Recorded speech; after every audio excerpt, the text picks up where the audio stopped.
Kita ke informasi lain, pemirsa. Tokoh agama Haikal Hasan bersama perwakilan pemuka agama dan perwakilan wanita Indonesia mendeklarasikan Majelis Penderitaan Rakyat yang disingkat dengan nama MPR.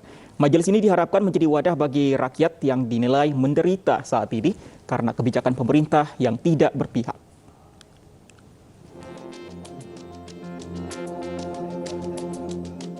Sejumlah tokoh mendeklarasikan Majelis Penderitaan Rakyat yang disingkat MPR.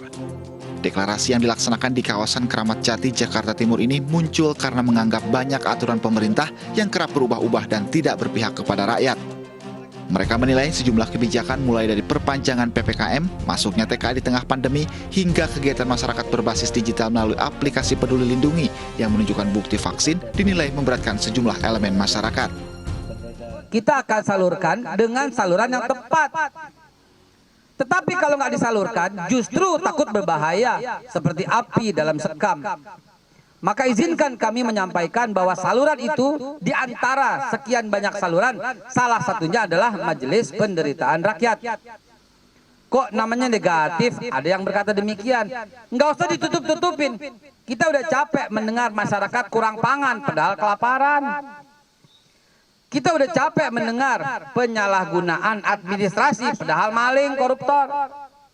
Karena itu, bicaralah apa adanya bahwa betul rakyat tengah menderita dan MPR berharap salah satu dari sekian banyak untuk penyaluran seperti itu. Majelis Penderitaan Rakyat meminta pemerintah tidak hanya memikirkan golongan tertentu dalam mengambil kebijakan, namun harus terjun ke bawah untuk melihat kondisi rakyatnya. Wakil rakyat, kalau saya berharap wakil rakyat mendengar rintihan suara kami rakyat. Dengarkan kami. Kalian itu sebagai pengawas pemerintah dalam menjalankan kebijakan-kebijakan. Apabila ada kebijakan-kebijakan yang membuat rakyat menderita, itu gunanya kalian duduk di sana. Ingat janji-janji kalian saat kampanye. Selain sebagai tempat penyaluran aspirasi, Majelis Penderitaan Rakyat ini diharapkan dapat mempersatukan seluruh bangsa tanpa memandang suku dan agama. Menjadi negara yang adil dan makmur, mandiri, sesuai dengan cita-cita para... Dari Jakarta, Armalina Andri Setiawan, iNews melaporkan. Merdeka! Lantas apa yang membuat sejumlah tokoh mendeklarasikan Majelis Penderitaan Rakyat atau MPR? Untuk membahasnya lebih dalam, bergabung bersama kami Ketua Majelis Penderitaan Rakyat MPR, Haikal Hasan, dan tenaga ahli utama Kantor Staf Kepresidenan, Ali Muhtar Ngabalin. Assalamualaikum warahmatullahi wabarakatuh. Selamat sore, Pak Haikal, Bang Ali. Selamat sore, warahmatullahi wabarakatuh. Baik, saya ke Pak Haikal dulu. Pak Haikal, apa dasar atau tujuan dari mendeklarasikan MPR ini, Pak? Ya, jadi banyak sekali. Sebelumnya saya ucapkan terima kasih yang sebesar-besarnya kepada iNews yang mengangkat berita ini menjadi menasional. Kami sebelumnya melihat survei-survei. Dari survei yang dilakukan, dan daftar surveinya banyak sekali, karena kode etik kami nggak sampaikan, bahwa tingkat kebahagiaan itu menurun. Tingkat kemiskinan itu meningkat. Jumlah orang miskin meningkat, dan akhirnya kami juga bertanya kepada rakyat. Survei-survei itu menunjukkan bahwa memang ada saluran yang tersumbat. Penyampaian aspirasi menjadi takut. Tingkat ketakutan pun makin tinggi. Dan kemudian akhirnya salah satu dari kami ini yang khususnya pencetus dan deklarator, ya, Habib Ali Ridho Assegaf yang dikenal dengan Babe Aldo, itu mengusulkan untuk mendirikan Majelis Penderitaan Rakyat. Kita ini ya sebagai salah satu saluran, dan tidak ada dasar agama, suku, kelompok, golongan, enggak ada. Semuanya menjadi menyatukan semua yang beda di sini. Dan kemudian survei-survei itu semakin hari semakin melebar. Ada yang menderita, yang kemarin baru saja masih terjadi, ya, bayi yang tidak bisa ditebus oleh ibunya yang masih ditahan, ibunya ditahan di rumah sakit masih. Kemudian di masa pandemi ini masih banyak pula orang yang susah. Dan ini biarlah ini bukan menjadi musuh pemerintah. Saya sampaikan ini sebelumnya kepada Bang Ali, ya, ini menjadi mitra saja yang bisa menjadi saluran gitu loh, bukan jadi musuh daripada pemerintah, musuh daripada negara. Tidak.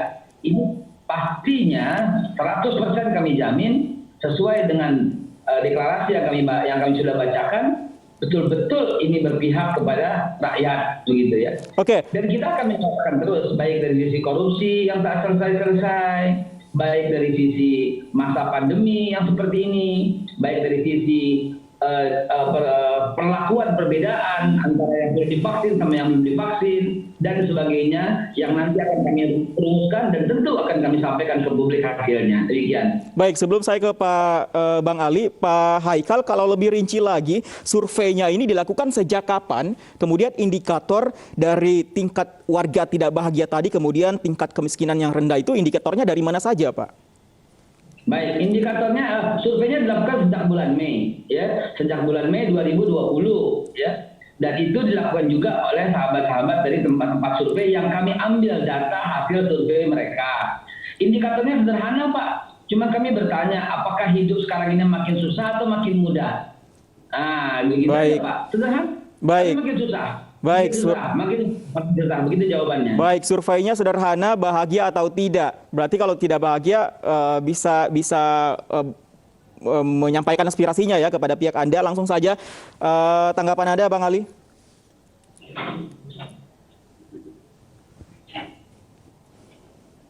Bang Ali, silakan tanggapan Anda. Tanggapan istana seperti apa? Oke, sayang sekali kita masih mengalami kendala komunikasi dengan Bang Ali. Pak Haikal, ketika setelah ada warga yang menyatakan bahwa dia tidak bahagia dengan kondisi saat ini, kemudian apa yang dilakukan oleh MPR ini? Baik, deklarasi baru saja dilakukan hari ini, ya, dan hari ini juga ada yang melapor. Hari ini juga, jadi baru satu sebenarnya. Sore ini baru kita deklarasikan hari ini, dan hari ini juga ada yang melapor yang beliau keluarganya tertahan di rumah sakit karena belum membayar, gitu loh, belum membayar. Nah, itu yang kami akan simpulkan, akan kami aspirasikan, akan kami sampaikan. Jangan lupa, ini karena baru terbentuk, kita juga akan membentuk semacam lembaga bantuan hukum yang isinya itulah para pengacara yang saat ini yang tampil di televisi tadi itu adalah Bapak Juju, salah satu pengacara. Nah, ini akan kami kumpulkan semuanya. Yang justru banyak juga yang misalnya tidak paham dalam dunia IT sehingga terjerat undang-undang ITE. Kita akan lakukan edukasi itu loh. Edukasi bagaimana cara berselancar di dunia sosial media dengan sopan, dengan akhlak. Itu kita sampaikan. Jadi ruang lingkupnya luas sekali MPR ini, begitu. Oke, ruang lingkupnya luas sekali. Tapi kalau kita sederhanakan, langkah konkretnya yang nantinya akan diambil, misalnya tadi ada yang melapor bahwa tidak bisa membayar biaya rumah sakit. Yang akan diambil sebagai langkah solusi ini akan membantu pembayaran biaya rumah sakit itu misalnya, atau menyampaikan ke pemerintah bahwa ada warga yang tidak bisa membayar rumah sakit, atau bagaimana? Dua-duanya, karena kami sudah lakukan itu. Kemarin ya pada waktu Bapak Habib Ali Ridho Segaf yang kita kenal dengan Babe Aldo itu dari sebagai deklarator, itu kita sudah lakukan walaupun belum dideklarasikan, kita sudah bebaskan satu orang. Kita kumpulkan uang, ternyata 12 juta rupiah yang diperlukan. Dia tertahan ini wanita. Kita bayarin kok, gitu Mas. Jadi selain kita lakukan langkah yang bisa kita lakukan semampu kita, selain itu, kita juga melakukan edukasi, melakukan saluran aspirasi. Nanti kita sampaikan loh. Sebentar lagi kita akan sampaikan bahwa undang-undang yang dilakukan atau peraturan daerah yang dilakukan sehubungan dengan penerapan siapa yang sudah divaksin sama belum ini juga membuat sebagian orang menderita loh. Dan nanti akan kami sampaikan dengan detailnya. Kalau langsung membayarkan tadi, biayanya dari mana Pak Haikal? Dananya dari mana? Kami patungan. Kami patungan dari kantong sendiri, Mas.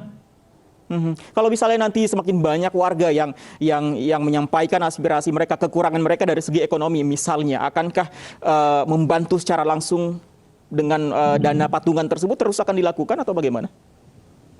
Kita akan terus menggalang dana patungan. Tentu kita akan laporkan, kita akan minta izin dengan segala peraturan yang ada. Untuk diketahui singkat saja, di tempat di mana dideklarasikan Majelis Penderitaan Rakyat ini juga selama ini sebagai tempat pembagian sembako, tempat swab gratis, tempat vaksinasi untuk rakyat, gitu loh. Jadi posisikan kita ini sebagai mitra dari pemerintah, bukan musuh, gitu loh. Kita membantu kok, gitu. Kalau ada saluran-saluran yang macet, kita sampaikan. Dan salah satunya itu adalah hormat kami kepada iNews yang memberikan wadah ini, begitu. Kami sampaikan nanti semuanya dengan detail, lengkap, dan transparan. Oke, saya coba ke Bang Ali. Bang Ali bisa mendengar suara saya, Bang Ali? Oke, kita masih terus menghubungi Bang Ali Muhtar Ngabalin sebagai perwakilan dari pihak Istana. Tapi berbicara mengenai Istana, Pak Haikal, apakah sebelum deklarasi ini ada koordinasi atau konfirmasi kepada pihak Istana bahwa akan ada deklarasi MPR ini? Tidak, kami hanya sampaikan di sosial media secara umum, gitu ya. Karena setelah ini, setelah tersusun pengurus, ada ketua, ada sekjen yang resmi yang akan kita angkat ya berdasarkan ADART kami, nanti kami laporkan. Ini baru sekedar deklarasi. Nanti susulan pengurus lengkap, lalu aksi-aksi yang akan kami lakukan tentu bukan aksi jalan ya, tapi aksi dalam rangka tetap dalam koridor perundangan yang ada di negara ini, itu akan kami sampaikan. Agenda-agenda kami setahun bahkan kami sampaikan ke publik. Kami punya agenda loh setahun. MPR ini, apa agendanya? Kami sampaikan. Semua akan kami sampaikan secara transparan. Sekali lagi untuk ditekankan, di MPR nggak ada agama, suku, ras, kelompok, golongan, nggak ada. Semuanya menjadi satu. Yang kita junjung itulah kebinekaan, Bhinneka Tunggal Ika, kita junjung Pancasila dan Undang-Undang Dasar 45. Oke, tapi kalau tadi Anda mengatakan bahwa ruang lingkup ini masih luas, sesuai ADART yang mungkin masih disusun atau tentu sudah ada bayangan, sebenarnya ini adalah murni untuk membantu warga yang menurut Anda, pihak Anda ini menderita, atau jangan-jangan ini adalah sebagai wadah kritisi pemerintah? Wadah pengkritik pemerintah bisa jadi, karena pemerintah butuh loh. Pak Jokowi loh yang mengatakan itu. Rindu dengan kritik, itu kita sampaikan dengan cara yang baik, yang santun, yang menjaga akhlak kepada pemimpin, sangat kita jaga pokoknya. Mudah-mudahan MPR ini satu wadah di mana semakin hari semakin membesar, semakin aspirasi. Bukankah sebagian warga merasa macetnya saluran untuk melaporkan kepada DPR? Bukankah sebagian warga merasakan hal itu kepada MPR juga? Bukankah saya sendiri juga pernah merasakan kemacetan untuk berdialog kepada MPR DPR? Nah, mudah-mudahan ini menjadi saluran. Justru kalau umpamanya disalurkan, kita jadi mitra pemerintah yang baik. Karena apa? Karena apabila pendapat, saran, keluhan, dalam tanda kutip penderitaan tidak disalurkan dengan baik, justru akan menimbulkan api dalam sekam. Jadi, prasangka baik saja, jangan prasangka buruk dulu. Baik. Kita ini adalah mitra, begitu. Baik, saya coba sapa lagi Bang Ngabalin. Bang Ngabalin masih bisa mendengar suara saya? Ya, terima kasih. Bang Ngabalin? Ya, saya dengar. Bang Ali, suara saya jelas ya? Oke, Bang Ali, langsung saja tanggapan Anda terkait dengan deklarasi Majelis Penderitaan Rakyat ini. Ya, terima kasih ya untuk Ustadz Haikal, Babe Dr. Haikal Hasan. Pertama saya mengucapkan selamat atas deklarasi organisasi baru Majelis Penderitaan Rakyat. Mudah-mudahan teman-teman yang berhimpun di situ tentu baik-baik saja, dan kita harapkan organisasi itu benar-benar bisa menampung aspirasi umat, aspirasi masyarakat sesuai dengan apa yang teman-teman cita-citakan. Saya menyampaikan permohonan maaf, tadi beliau sedang berbicara, handphone saya bermasalah sehingga saya bisa mendengar sedikit saja beberapa pengantar yang tadi beliau sampaikan. Kalau saya mendengarkan penjelasan Babe Haikal, hanya satu yang saya dengar benar tadi, ada saluran komunikasi atau mungkin wadah yang terasa sangat sulit untuk bisa dipakai dalam mengkomunikasikan beberapa masalah-masalah yang mungkin dihadapi. Tentu kita berharap, saya pun secara pribadi menyambut gembira karena teman-teman yang untuk itu juga saya kenal, hampir semuanya saya kenal. Saya percaya bahwa mereka punya pikiran yang sehat, mereka punya prasangka yang baik, dan mudah-mudahan lagi-lagi saya mau katakan bahwa MPR itu benar-benar bisa menjadi wadah, menjadi saluran tempat di mana orang menyampaikan masalah dan keluh kesahnya terkait dengan apa yang mereka hadapi dalam kehidupan dan kehidupan, baik di masa pandemi maupun sebentar akan berakhir pandemi ini. Bisa MPR itu benar-benar menjadi wadah yang sejuk, yang enak, kemudian menyampaikan pikiran-pikiran banyak orang itu. Saya kira itu. Oke, Bang Ali, tadi Pak Haikal menyampaikan bahwa survei sudah dilakukan sejak bulan Mei 2020 dan hasil surveinya menyatakan bahwa masih banyak warga yang tidak puas dengan pemerintahan saat ini. Kemudian ada yang tidak bahagia, kemudian kemiskinan juga masih tinggi, bahkan ada ketakutan kepada pemerintah. Tanggapan Anda? Ya, tidak apa-apa. Jadi kalau soal ketakutan saya kira tidak boleh terjadi, karena pemerintahan dan negara ini negara kita tidak hidup di Afghanistan.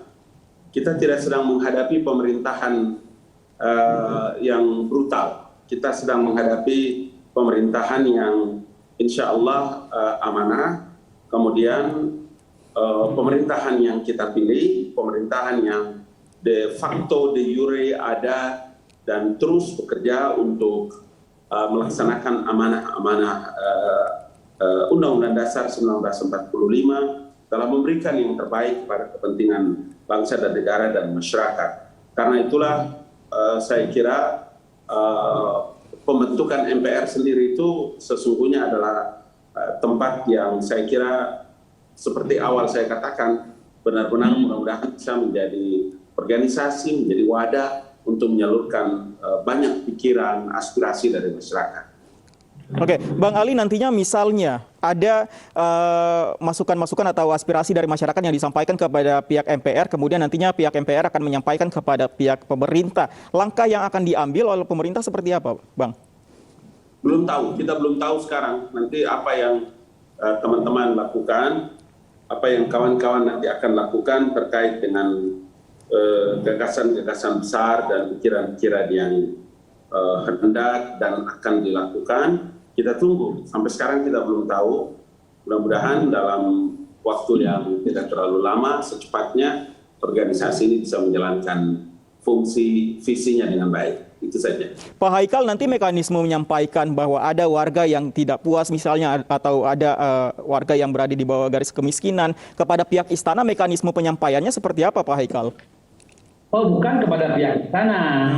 Tentu kepada wadah yang sesuai. Misalnya, ketika adanya unsur-unsur pelanggaran terhadap ITE, ya tentu kepada jalurnya. Misalnya kita minta juga loh pendidikan, pengarahan dari misalnya cybercrime police misalnya. Kalau urusannya penyaluran kepada DPR misalnya, tentu kita akan bersama-sama ke DPR RI untuk menyampaikan gitu loh. Misalnya lagi masalahnya di bidang vaksin nih ya, vaksin. Tentu kita akan salurkan kepada siapa? Satu, pembuat kebijakan misalnya, siapa? Gubernur misalnya. Atau kepada Departemen Kesehatan sesuai dengan salurannya gitu loh. Kepada Pak Ali Mukhtar Ngabalin di KSP, ya kita cuman sampaikan tembusan. Tembusan barangkali bisa dilipus oleh Bang Ali itu. Oke, silakan Bang Ali. Iya, itu yang tadi saya bilang bahwa pembentukan MPR, kalau saya lihat sekilas dari tayangan yang ditampilkan oleh iNews TV, ini kan semua teman-teman saya. Apalagi ketua umumnya adalah Babe Haikal, doktor. Artinya bahwa saya bangga, saya senang karena dengan pembentukan MPR ini, Majelis Penderitaan Rakyat, ya ini kan sama seperti organisasi ini menjalankan amanah penderitaan rakyat. Itu loh. Jadi enak, kan enak. Alam demokrasi ini terbuka, pemerintahnya juga terbuka. Kemudian teman-teman begitu ikhlas dan teduh bisa melaksanakan organisasi ini dengan baik, sehingga semua penderitaan-penderitaan yang mungkin dirasakan atau dialami oleh masyarakat, kita berharap organisasi ini bisa benar-benar bisa bekerja. Dan tentu ya sebagai orang yang ada di unit kerja Presiden, hari ini ada dalam organisasi pemerintahan di Indonesia, di negara kita. Saya tentu akan terus membangun komunikasi dengan kawan-kawan, dengan Bapak Haikal dan lain-lain, agar kalau saya juga bisa memperpanjang, meneruskan pesan apa yang nanti diperjuangkan oleh teman-teman MPR. Oke, saya ke Pak Haikal lagi. Pak Haikal, kalau warga yang misalnya nanti akan menyampaikan aspirasinya, mekanismenya seperti apa, Pak, ke MPR ini? Ya, mekanismenya satu, setiap warga yang melapor harus dilengkapi dengan semua identitas. Yang kedua, bukan sembarang lapor, tapi apabila yang dirasakan ketidakadilan harus ada fakta dan buktinya. Baru kita bisa menerima dan menyalurkan itu. Tanpa ada fakta dan bukti, tanpa ada identitas yang jelas, tentu kita akan menolak. Yang kita sampaikan bukan hoaks, bukan fitnah, bukan mencaci, memaki, bukan. Tapi suasana yang dibangun harus suasana yang dibangun atas dasar sosial, masyarakat. Semuanya, sebagaimana yang tadi diikrar, dipimpin oleh Babe Aldo, ikrarnya sebagai pencetus, ya, bahwa kami MPR berjanji dan berikrar bersama untuk majunya Indonesia menjadi negara adil, makmur, mandiri, sesuai dengan cita-cita para pendiri bangsa, sesuai dengan cita-cita Pancasila dan Undang-Undang Dasar 1945, sesuai dengan peraturan hukum konstitusi serta undang-undang yang berlaku. Jadi ada yang kawal, ada bagian hukumnya. Sebagaimana yang tadi Bang Ali sampaikan, Ketua Umum, kita belum sampai ke sana, kita lagi susun. Ya, yang baik semua susunannya nanti akan kita sampaikan secara pribadi khusus. Saya akan sampaikan juga ke Bang Ali ya sebagai laporan. Itu ada lengkap susunannya, semuanya akan kami sampaikan. AED, anggaran dasar, anggaran rumah tangga, semua akan kami sampaikan secara detail. Oke, akan diterimakah koordinasi yang akan dilakukan nanti pihak MPR ke pihak istana, Bang Ali? Ya, pasti. Dan ini kan bagus sekali ini, visi misinya bagus. Saya senang sekali kawan-kawan yang punya visi, kawan-kawan punya misi. Tadi menarik gitu. Jadi kalau organisasi ini dia bisa menginventarisir beberapa anggota dengan baik, kemudian masalah-masalah yang dihadapi oleh umat, oleh masyarakat, kemudian data-data, fakta-fakta yang akurat dengan berbagai dokumen, data-data pribadi yang baik. Itu artinya bahwa saya berharap tentu organisasi ini akan memberikan menjadi satu wadah yang baik, kemudian administrasi yang baik, kemudian manajemennya juga manajemen yang baik, dan tentu kawan-kawan di sana. Tadi saya lihat ada beberapa tokoh yang saya tahu kapasitas dan kemampuan mereka ya, termasuk Dr. Babe Haikal ini kan kita tahu. Ya, karena itulah saya dengan sukacita menyambut, ya, saya dengan sukacita menyambut kehadiran MPR ya, Majelis Penderitaan Rakyat. Mudah-mudahan organisasi ini benar-benar bisa baik dan bisa terus kita kerjasama. Saya dengan senang hati selalu siap dan kalau nanti diamanahkan, dipercayakan untuk bisa membangun koordinasi, tentu saya sangat siap. Baik. Masih terlalu dini, baru dideklarasikan hari ini. Kita akan tunggu akan bermuara seperti apa MPR ini. Yang jelas kita harapkan tentunya akan membawa perubahan yang lebih baik untuk masyarakat. Terima kasih Pak Haikal, Bang Ali untuk waktunya bersama kami di Anju Sore. Selamat sore, Assalamualaikum warahmatullahi wabarakatuh.